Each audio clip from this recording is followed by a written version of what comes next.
Hi there, and thank you for clicking on my video. Today we're going to be talking about the Pathocyst. And at the end of the video, buried, I'm going to do a bit of a rant about the glaives. But anyway, we did the glaive prime a couple videos ago, and I felt that since the glaive prime and the serrata are so well covered, and because of a couple comments, uh, the fact is that the Pathocyst, and this is going to be a hot take, because each of the glaives are basically specifically done to be extremely lethal against a specific faction or provide like a really high amount of utility in the case of like the Orvius. Um, in terms of like which one is the best against the faction that it's designed to, which one excels the most in the area that it's supposed to excel at, it's the Pathocyst. In terms of killing infested, which is what its purpose is, where the Serrata is designed to kill Corpus, and the Glaive Prime is designed to kill Grenier.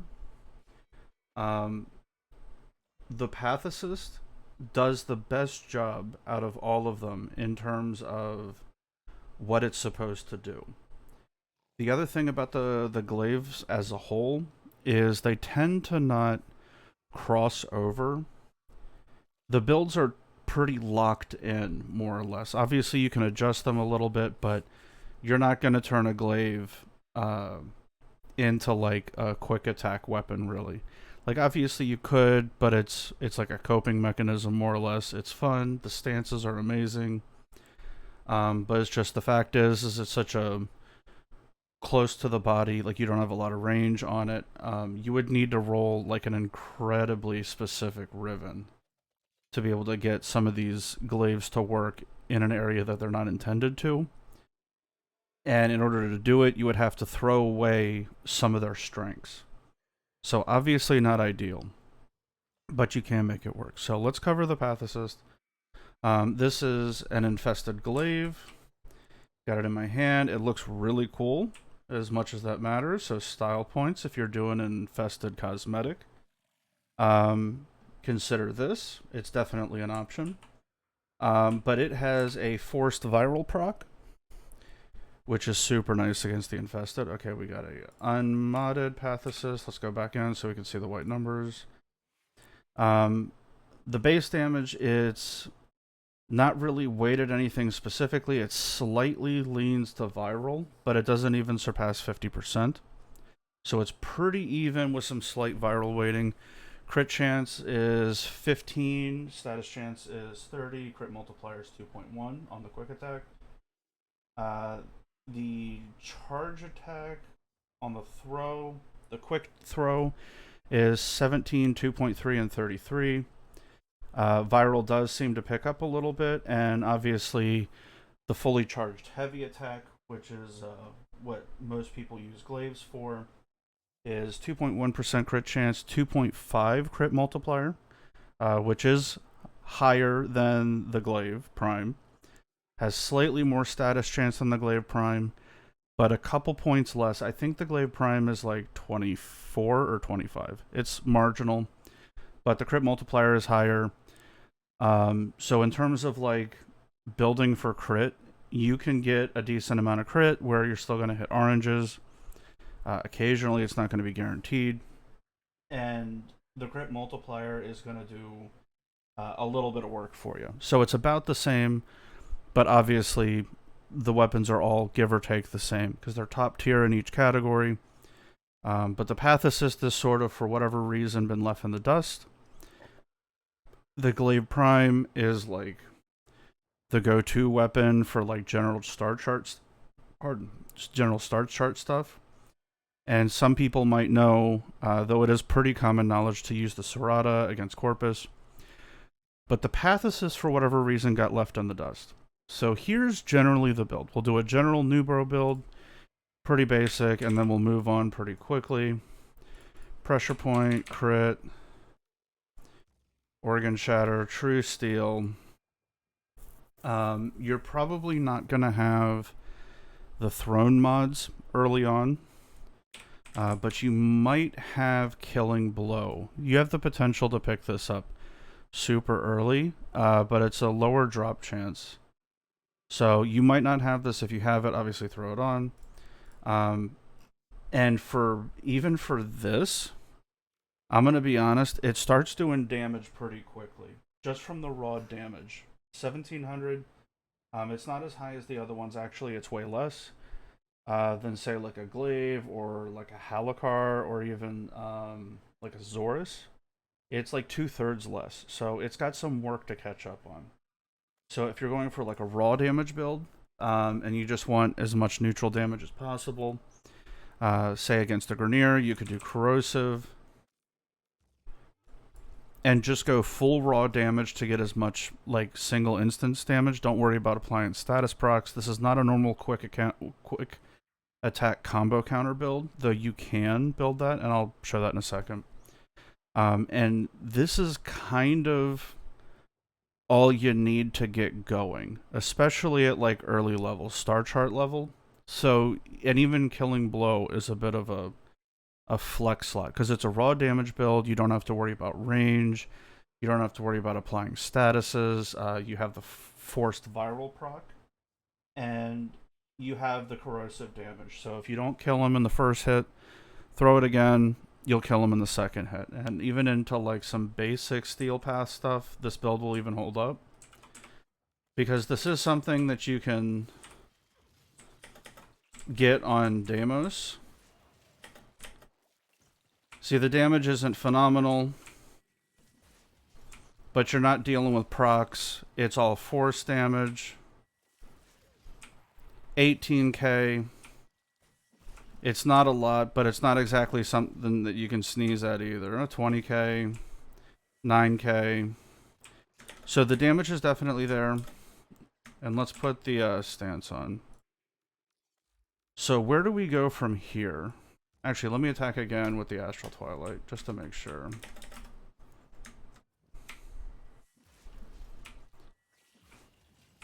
Yeah, about the same. Obviously, we would have to RNG. Yeah, 7 to 16. Not a big deal.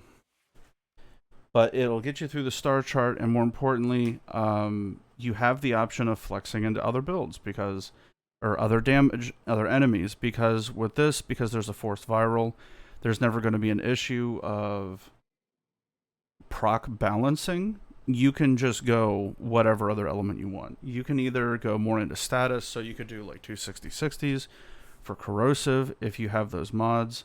You might have Fever Strike. And I think Shocking Touch, if I remember correctly, Shocking Touch, they basically throw it at you. Not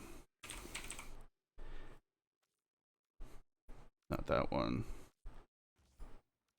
That one. Okay. Get the status chance up a little more on the charged throw. It's 56%. So you do have a decent chance. You can also buff it even more to 2/3, 66% chance. So what is it? 56 and 48. Hold on. 56%. And then with Voltaic Strike, 77. So a better chance than not. And you haven't incorporated faction mods. You haven't incorporated range. You don't really need to worry about status because it's a raw damage build. And this is just going to be, give or take, maybe a slightly upgraded star chart build. Okay, so let's move on to, like say like a Steel Path build.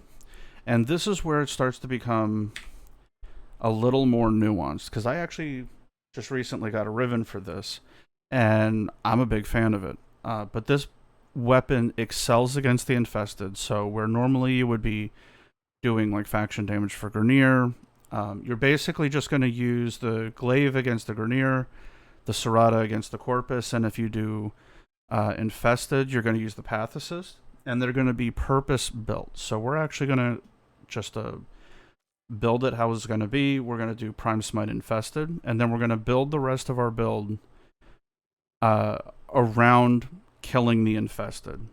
Because like with the Serrata, you wouldn't try to do like a slash build on it, right? So this one is for the infested, so let's do Sacrificial Steel, Prime, Pressure Point, Organ Shatter, and we're going to mod for gas, and we're going to mod for a big gas, because even though gas damage, not that one, even though gas damage does not care about its modded values, your raw damage certainly does.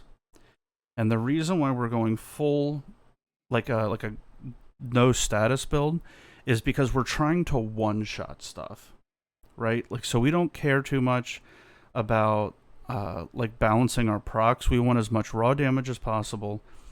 And with gas, the damage starts getting pretty high because of the primed mod. We're taking advantage of that. But a lot of infested are weak to gas.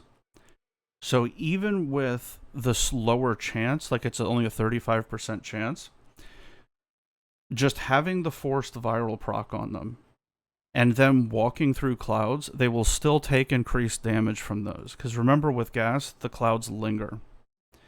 And it actually gets pretty interesting, with like the damage ticks on the gas procs. So we're here so far. The final thing we need is Volatile Quick Return for our AoE. More enemies we hit at the same time, the more damage we effectively do per throw. This would be the glaive equivalent, the glaive heavy attack equivalent of putting on like Prime Reach, right?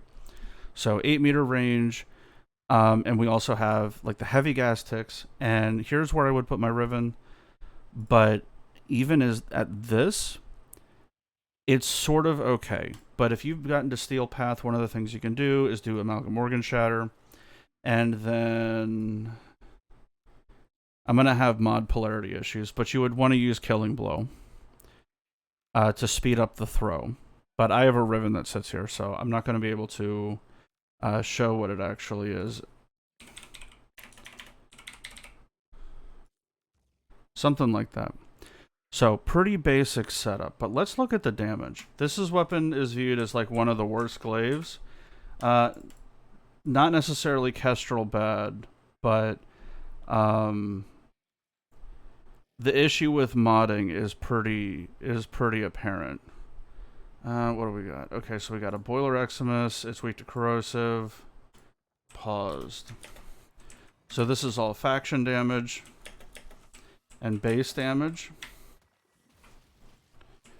About 5k. You can see the AoE dots, the gas tech.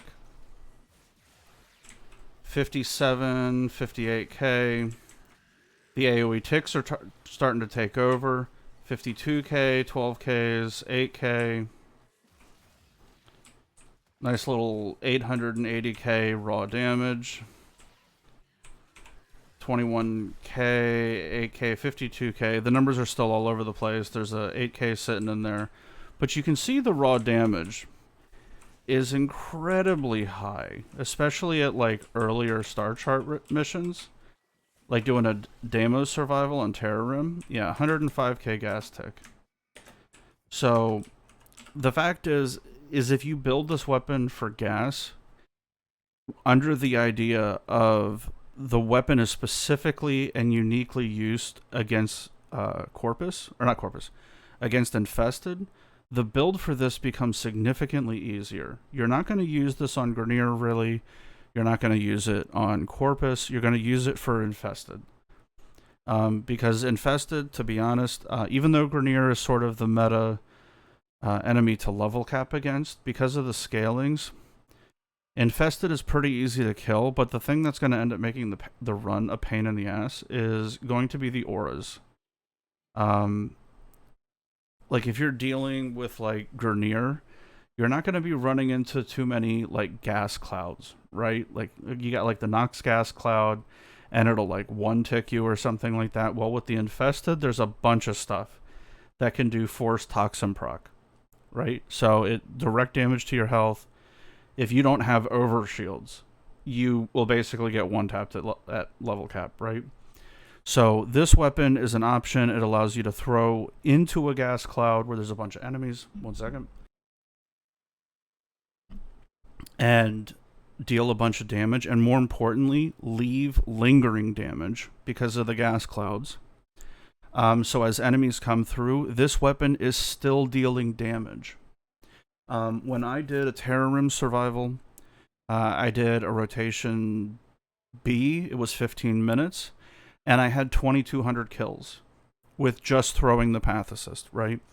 So the kill rate that you can achieve against the infested is insanely high. So for those of you that are in clans and you're farming like mutagen samples or something like that, and you just need a really, really high kill rate weapon, this would definitely be an option, but obviously you would need like a way to split up the bodies, right? Like with Slash or whatever. So with this is an option for an incredibly high kill rate weapon. But with my build, because of the Riven, the Pathocyst Riven would go here. It's base damage, damage to infested with attack speed, and minus combo duration. Basically, I'm using it for the melee damage and the damage to infested. Having 107% faction damage is incredibly strong with gas. And one of the things I did do is I actually toned down heat and did Volcanic Edge just to get a little bit more of a chance to proc. It takes you up to 56%. So definitely makes the ticks a little more regular than like basically every third hit, right? Or like a 30%, like a 1 in 3 chance of proccing the gas tick. Or less than that, because then you have to compete with status weighting. So it gives you a better chance of getting those gas ticks.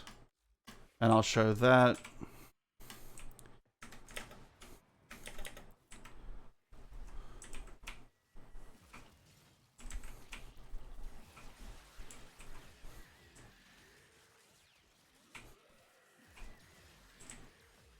Yeah, a couple 100k raw, 400k,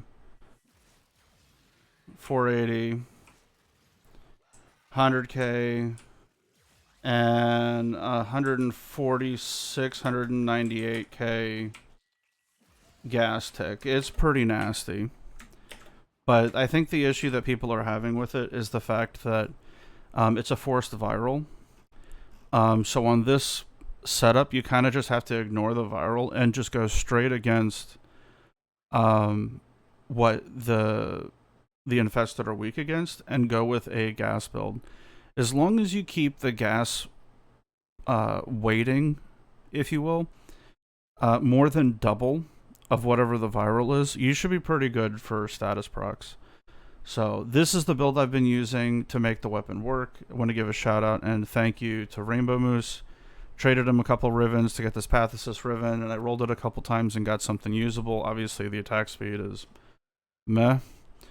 But if I wanted to upgrade it a little more, and it depends on how I'm feeling, basically, is I might put, Life Strike or a Killing Blow right here, because I have base damage on the Riven. So just to make that throw a little bit more snappy, but to be honest, I've been kind of lazy with it, and I've actually been using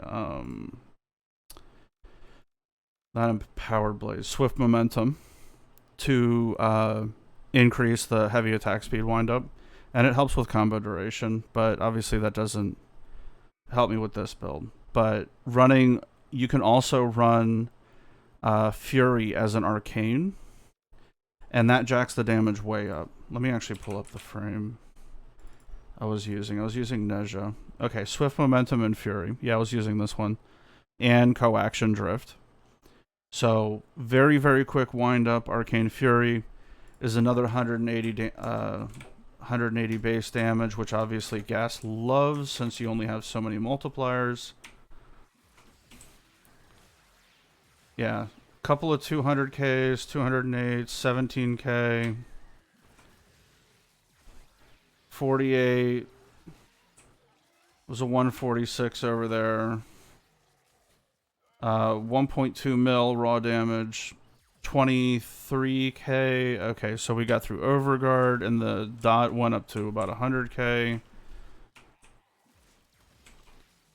Alright, that's a one shot. Okay, 23k. Once overguard goes away. Okay, it's dead. Whatever. So one of the reasons why you also go with a higher, like a heavier gas weighting, and you don't do 260/60s is obviously gas doesn't get modified by its actual weighting. So if you like, the difference for gas is you want the number of procs to be as much as possible. This takes advantage of the little bit that you can get out of it going the other way. The enemies that you're hitting are weak to gas generally. They're weak to gas, weak to corrosive, or weak to viral. Well, we've got viral gas on here. And we would incorporate like an armor strip. There's a couple of enemies that even though they have health, their health bar's red, they're still weak to corrosive. And this is going to be an issue with Deimos. Like the actual open area, because a lot of those enemies are immune to viral, right? So you might change the build up a little bit, but gas is still solid. You would just incorporate like an armor strip. So with this, it tries to hit as hard as possible on the raw damage, and the faction damage is what boosts the dot damage as much as possible. So we're actually, even though we have prime pressure point, which is 165, let me get a calculator real quick. Okay, so we have 165, 185 plus 180. So we have 530 base damage on this specific build, but that requires a Riven. So let's actually take the Riven amount off. 185. So with Arcane Fury, you'll have 345 base damage, and it basically gives you the option to do two things, right? Obviously, not everybody's going to have a Riven, but if you're running Arcane Fury, you can actually take off Prime Pressure Point, because Arcane Fury is 180 melee damage. Prime Pressure Point is 165. So if you're constantly critting, and because of the video that we did earlier in the week, where we know that Panzer Spores count as a crit, the Panzer Spores can trigger Arcane Fury all on their own. Not that getting a crit is a big deal with this weapon, but it'll guarantee that the buff is up as much as possible. So the issue of like running into a group or running between rooms, or like through, you want to like relocate in the map, and then having to get through like a couple of enemies not having damage, like that's just not going to happen. You're going to have it almost instantly, if not instantly, because of the throw and because of the Panzer Spores always counting as a crit. So if you don't want to do this and you want a more finesse build, if you will, you can even take this off and put another multiplier on there. And do like the heavy, any of the killing blow like this. This would still be viable even without the Riven. You could even do like a power throw, right? Because you're throwing so much. You could use this also, and it would constantly be going out. And then on the big fourth hit, because you have to hit 3 times, right? And you have to constantly throw because you're constantly throwing with this weapon. The big hit is going to boost your raw damage and your dot even more. So it's another good multiplier on there, even though I don't like this, but because you're just spamming the heavy attack so much to keep your dots up. Because the logic behind this, and the reason why I was able to get so many kills, is I went into the big room that's the ESO tile on Terror Rim, and because of the way the doors were connected, the enemies were running in and dropping down in 2 locations. Well, all I had to do was continuously throw the Pathocyst into those 2 locations. So every time the enemies ran in, and they entered through the bottom floor and they entered through the top floor, when they would drop down from the top floor, they would drop down into the existing gas clouds and die instantly. So they were basically spawning, running in, and dying. And the enemies coming through the lower doors were coming down like a stairwell and walking out into the center area and dying to the gas clouds. So even though I was doing like my melee kill on that mission was like 1200, but I only had a melee equipped. So if you have 1200 melee kills, but you have 2200 kills total will obviously the gas clouds made up the extra 1,000. So the gas clouds are a big part of it. So it's up to you how you want to do it. You got some room to tweak. Sacrificial Steel is wonderful because I'm running the Aura. Amalgam Organ Shatter is technically not needed, but certainly usable. You could even put more crit damage on here if you wanted to. So I highly, highly, highly recommend the gas build and only using it on Infested. If you find value or find a need of needing a weapon that is like permanently the go-to weapon for killing Infested. Like the glaive is like purpose built to kill Grenier. The Serrata is purpose built to kill Corpus. The Pathocyst should also be purpose built to kill Infested. So just make that, like, if you have a couple of extra Warframe slots, this is absolutely worth having as like a pocket pick, so you can just pick up and run. The damage gets pretty nutty. There are ways to get the damage even stronger. To be honest, my go-to, and I know this is going to be weird, but it's just my go-to is honestly Excalibur. I know it's not really exciting, but Furious Javelin boosts the damage on it by an obscene amount.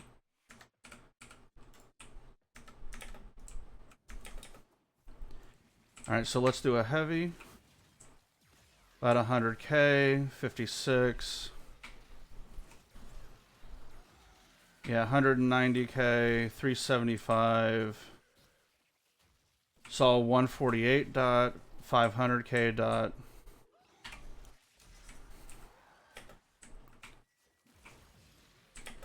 $2.2 million raw hit. 1.9 million. Like, it's good for the one shot, and it like hitting for like 2 million, and that was only with a 200%. If I was doing all 20, and let me load those in, it would be even higher.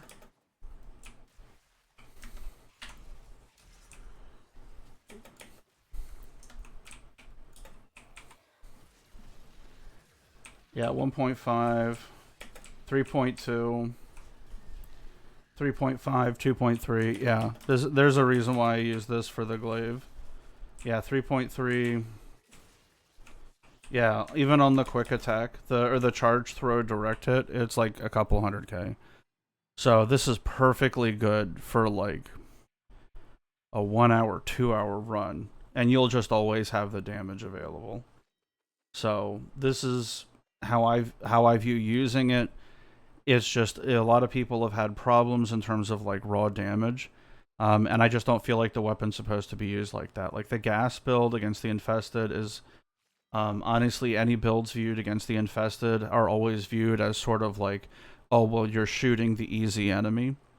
But the fact is the Infested are all about the auras. They get obscenely strong, obscenely fast when there gets to be too many of them, right? Like a charger on its own doesn't do much damage.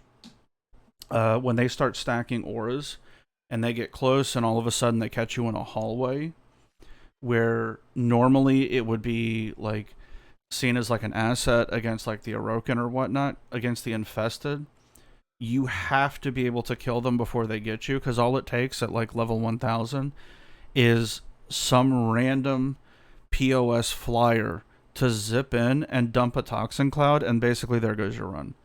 Like that's just how bad it is. Like the only way you can really get out of it, there are some tricks, like you have like rolling guard, you know, obviously damage mitigation, but you basically have to see it coming and go, oh shit, I'm gonna get caught, and jump into your operator and try to get out, right? And try to cleanse. Or like Vazarin protective dash through it, right? Because at higher levels, that gas cloud actually does get scaled, like incredibly high, and it will kill you. So this allows you to sort of turn the tables back on them. They love to group. They're mostly melee, so they tend to run at you, where like a Grenier or like a Corpus mission, the enemies might stay further away because obviously most of them are shooting you. You have like, what is it, like the butcher or something like that, where there's like a couple of melees, or if you get too close, they might hit you with their gun, or like a sheave or something. But the infested, almost all of them.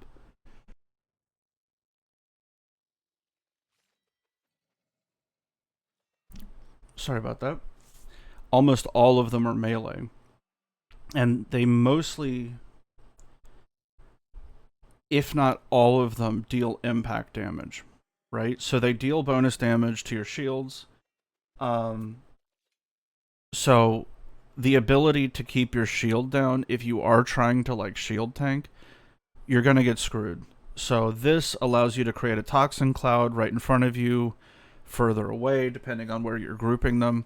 And as the enemies run at you, because they're melee, they're gonna run through the or the gas cloud, and they're gonna die. So this actually acts as like an additional layer. Now, obviously, the reason why I'm doing this with Excalibur is because of the couple million hit. It's incredibly strong, and generally it can one tap them. And due to the nature of gas, I don't lose the gas proc. So let me show you boiler.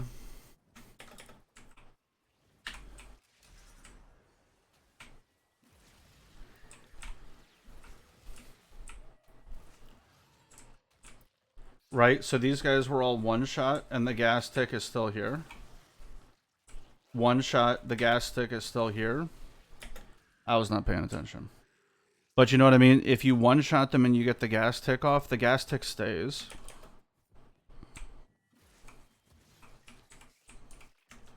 So it's not like electricity where if you one shot them, you lose the Tesla coil.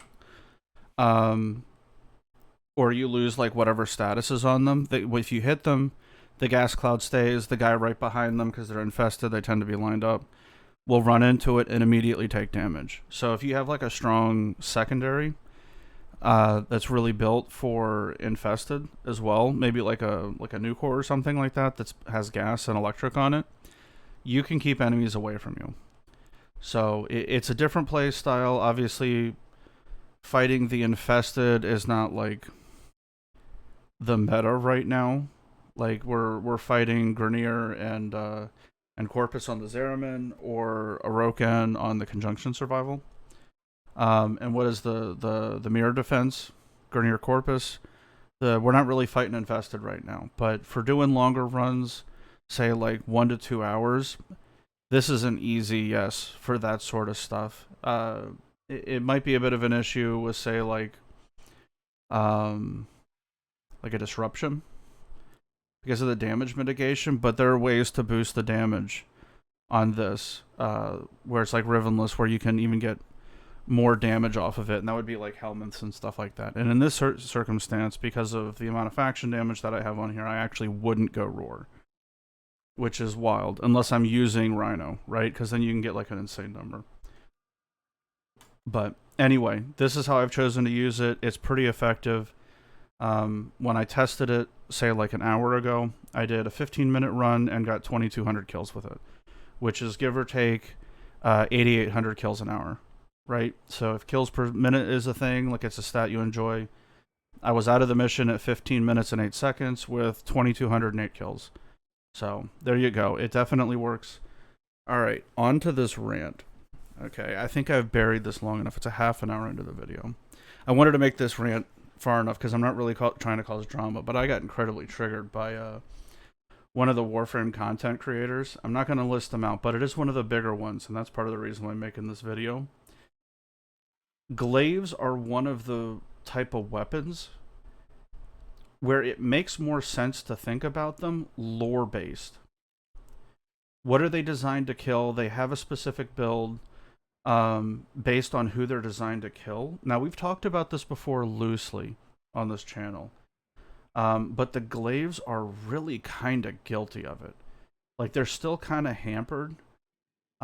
It's pretty obvious that it's like, oh, you have one that's like Force Slash, which is the Glaive Prime. You have the Serrata, which is Toxin. Pathocyst is Viral. The Orvius is Forced Cold. The Kestrel is Sadness, and the Halakar is Blast. But if you think about them in terms of like lore, you can figure out what the builds are, basically, right? If I can spell. Okay, glaive. Am I blind? Hold on. Okay. So and the Zorus is forced electric, and the Falcor is forced electric, I think.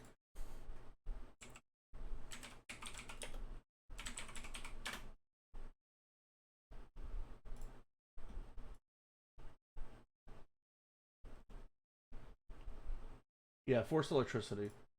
So the Zorus is sort of like the Falcor Prime, kind of. The Kestrel is garbage. I'm not even going to talk about it. But yeah, the Serrata for Toxin, Falcor, and Zorus for Electric. Glaive, I think, is just Blast. Glaive Prime is for Slash, which the regular Glaive definitely isn't. The Halakar and the Wraith, I don't think they have I think it's Forced Impact. Kestrel, not going to talk about. Orvius is cold. Pathocyst is viral. Zorus is electric. Okay. So, lore wise, the Serrata is a glaive that got mutated, right? Glaive is a Tenno base weapon. Glaive Prime is more or less designed to kill Grineer. It's an Orokin weapon. The Halakar and the Halakar Wraith are like weapons of oppression, right? So it's Grineer on Grineer. So surprise, it's got a massive puncture weighting because that's what the Grineer are weak against. The Kestrel is impact. Technically, it's Corpus. Orvius is an Orokin versus sentient weapon. So this is actually a double umber build. Pathocyst is a glaive that has been mutated by I forget the guy's name, the boss, not the three-headed one, on Deimos, and is used to keep the infested in line by like their owners. So this is a weapon of oppression as well. The Zorus is the sort of the same thing, where it's like an elite in the Corpus faction, keeping the Corpus in line, more or less. So this is a Corpus weapon that is strong-ish against a Corpus as well. Falcor, same thing. And it's also the Falcor is more Corpus against Grineer as well, but because of the electricity proc, it's more effective against the Corpus, right? So if you think about it, like lore-wise, the builds become pretty obvious. Like the Halakar Wraith is more or less a corrosive build, like a heavy attack corrosive build. I'm not talking about the floating meme build. That was the thing, because I remember seeing the videos. Everybody remembers seeing the videos of people on Wisp, like with like the arrow mods, floating through because the Halakar Wraith came out, but it had the regular Halakar's Riven Dispo, so it was destroying. The Orvius is actually pretty cool. It has a unique stat about it, and I'm gonna brag about it for a second. Where do we got this guy? Actually, let me not take any damage so I can just talk. All right, so this guy, these guys are super annoying.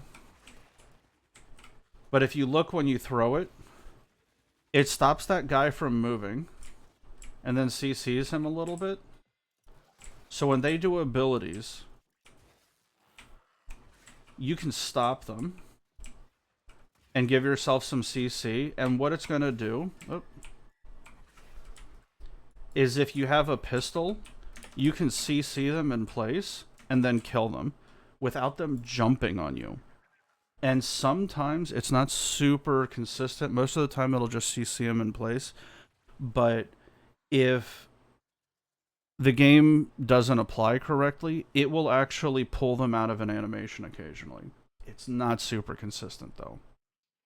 But this way, it's a little bit of CC. It's meant to like CC sentience. It's a force cold proc, so you would go like a full corrosive build, because that's what the sentients are weak against, right?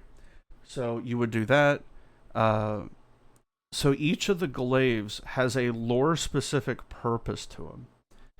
So if you think about the glaives and most of the other weapons in the game, if you think about the lore behind the weapon, like how was it used, where was it supposed to be used, who was shooting who, the builds become a little more obvious, and a lot of these weapons are like task specific almost. And it would hurt and make the weapon operate worse if you tried to use it in a way that it's not designed to be used. Right? So, like with this weapon has force cold. Let me look at an unmodded one. Right? So, hold on. Still got the other stats. 1 second. So, if we look at the stats on the throw, its impact. Impact weighting is 85. Puncture weighting is 21. Slash weighting is 321. So, it's a slash based weapon, right? On the heavy attack. Slash is perfect for bypassing armor, right? Because that's the property of slash. It deals damage right to health. Will not bypass shields.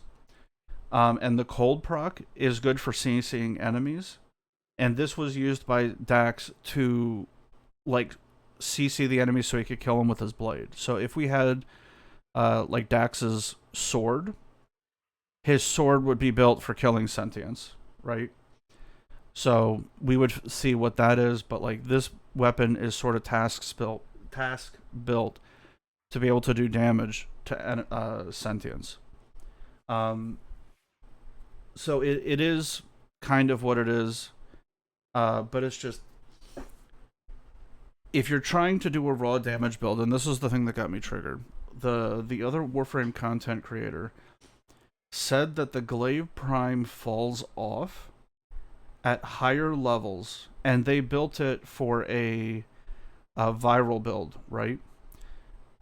They built it for viral, and then claimed that the Glaive Prime fell off because at higher levels you have to start waiting for the slash ticks to kill them, because they wouldn't die from the initial hit that only did like 40k damage because of what their build was.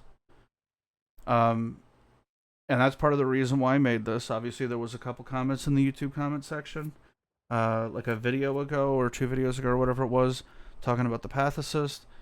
Made this educationally, but like, don't strive away from what the weapon is designed to do. Like, each of these weapons have like a somewhat of a unique lore aspect to it, where it's supposed to be used by somebody against somebody else. So if you can see who it's being used by and what it's being used against, you can figure out pretty quickly what the build is supposed to be. Now, obviously, the prime weapons are all Orokin, right? So they're going to be against Grineer and Infested mostly. They have plenty of weapons that are really good against Infested, because they're slash-based, right? But occasionally you'll find Orokin weapons that have a little bit more generous impact weightings and puncture. And there's generally a reason for it if you see who it's paired with and you look into the lore of that character. Like the Kokage Prime, heavily impact weighted, right? And then you get the swords, they're slash weighted, so it depends on what the lore is for some of that stuff. And then you have the Redeemer, which is literally just meme damage on heavy attacks. But either way, don't shy away from what the weapon's intended use is, and it's generally better to just build the weapon against who it's designed to be used by and stop trying to make it do something else. Now, obviously, there's modding, like on the Pathocyst, if you wanted to do more damage against Grineer, you could obviously throw like Corrosive on or something, right? But why would you do that when you have the Glaive Prime, right? You would just build it how it's supposed to be built and just use a weapon in your arsenal that's designed to kill that enemy. So, and obviously if the weapon has force slash procs, don't complain about the raw damage when you've done a slash based build and then nerfed it by modding for viral on it. So build the weapon how it's supposed to be built. You can feel out how it's supposed to be built. The Tenet and the Kuva weapons kind of throw a wrench into that a little bit. But frankly, just build them how they're supposed to be built. And if you want something that does better against a specific thing and the weapon that you have isn't, see what you have in your arsenal. I know for the newer guys, it's going to be a little bit tougher. But for the old guys that have played the game a while, old gals too, you probably have a weapon that does what you're looking for pretty damn well. Just use that. So, don't, and for the love of God, don't try to self-prime on the fucking glaive. Jesus Christ. Just go slash. If you want viral on something, fucking prime with it. Like, prime with something else. Like a nuke or an epitaph or, I don't know, the Panzer. But anyway, rant over. I'm not calling the person out. I'm just saying for the people that watch my videos, for the love of God, don't fucking do that. It's garbage. So if your weapon has a really, really good go-to thing and it's how you want to build around it, like it has a really, really strong point, like we did the Streza build. It's a puncture weapon that you can mod for raw damage and corrosive, and then completely ignore all of that and still get the slash damage. It's kind of unique in that aspect. There aren't too many weapons that like can do that sort of thing. So build the weapon how it's supposed to be. This one is used more for CC, though you can get like a couple 100k out of it before frame buffs and like heavy arcane buffs. All of this stuff, if it's a heavy attack build, you can easily just from basic multipliers, modded multipliers, get the damage up to 1,000,000. I don't know why you would try to force something to do something else when you have that kind of damage available. Just grab another glaive and go. But anyway, rant over. If you got this far, thank you for listening. Mod the weapon how it's supposed to, and I won't have an aneurysm. And for the love of God, don't self-prime on fucking thrown weapons. Anyway, take it easy, guys.